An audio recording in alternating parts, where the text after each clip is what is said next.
యోహాను సువార్త 17వ అధ్యాయము చదువుకుందాం.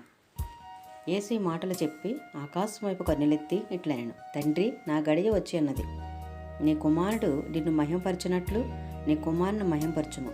నీవు నీ కుమారునికి ఇచ్చిన వారందరికీ ఆయన నిత్యజీవము అనుగ్రహించినట్లు సర్వ శరీరుల మీదను ఆయనకు అధికారం ఇచ్చితివి.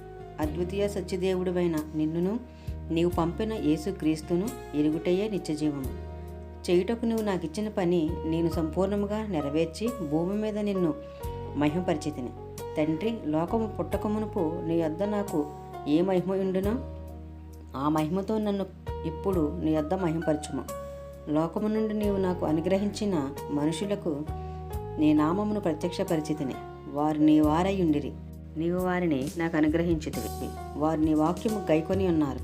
నీవు నాకు అనుగ్రహించిన మాటలు నేను వారికి ఇచ్చి ఉన్నాను. వారు ఆ మాటలను అంగీకరించి నేను నీ యొద్ద నుండి బయలుదేరి వచ్చితినని నిజముగా ఎరిగి నీవు నన్ను పంపితవని నమ్మిరి గనుక నీవు నాకు అనుగ్రహించి ఉన్నవనియు నీ వలనే కలిగినవని వారిప్పుడు ఎరిగి ఉన్నారు. నేను వారి కొరకు ప్రార్థన చేయుచున్నాను, లోకము కొరకు ప్రార్థన చేయటలేదు. నీవు నాకు అనుగ్రహించి ఉన్నవారు వీరైనందున వారి కొరకే ప్రార్థన చేయుచున్నాను. నావన్నీయు నీవి, నీవియు నావి. వారి యందు నేను మహింపరచబడి ఉన్నాను. నేనికను లోకంలో ఉండను గాని వీరు లోకంలో ఉన్నారు. నేను నీ యొద్దకు వచ్చుచున్నాను. పరిశుద్ధుడైన తండ్రి, మనము ఏకమై ఉన్నలాగున వారును ఏకమై ఉండునట్లు నీవు నాకు అనుగ్రహించిన నీ నామమందు వారిని కాపాడుము. నేను వారి యొద్ద ఉండగా నీవు నాకు అనుగ్రహించిన వారిని నీ నామమందు కాపాడితిని. నేను వారిని భద్రపరిచితిని గనుక లేఖనము నెరవేరినట్లు నాశనపుత్రుడు తప్ప వారిలో మరి ఎవడును నశింపలేదు.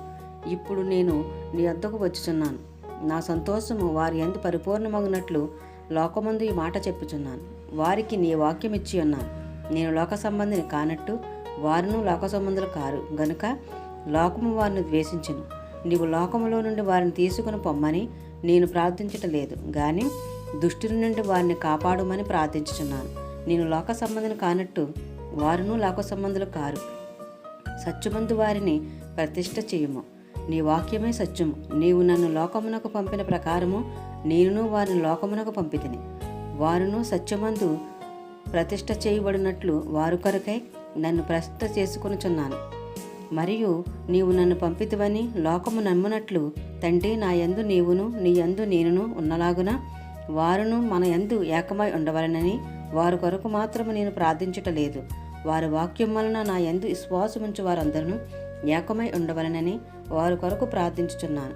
మనము ఏకమై ఉన్నలాగున వారును ఏకమై ఉండవలనని నీవు నాకు అనుగ్రహించిన మహిమను నేను వారికి ఇచ్చితిని. వారి యందు నేనును నా యందు నీవును ఉండుట వలన వారు సంపూర్ణులుగా చెయ్యబడి ఏకముగా ఉన్నందున నీవు నన్ను పంపితవనియు నీవు నన్ను ప్రేమించినట్టే వారిని కూడా ప్రేమించుతవనియు లోకము తెలుసుకున్నట్లు నాకు అనుగ్రహించిన మహిమను వారికి ఇచ్చితిని.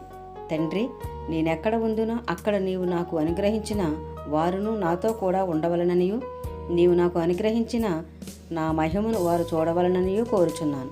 జగత్ పునాది వేయబడక మునిపే నీవు నన్ను ప్రేమించితివి.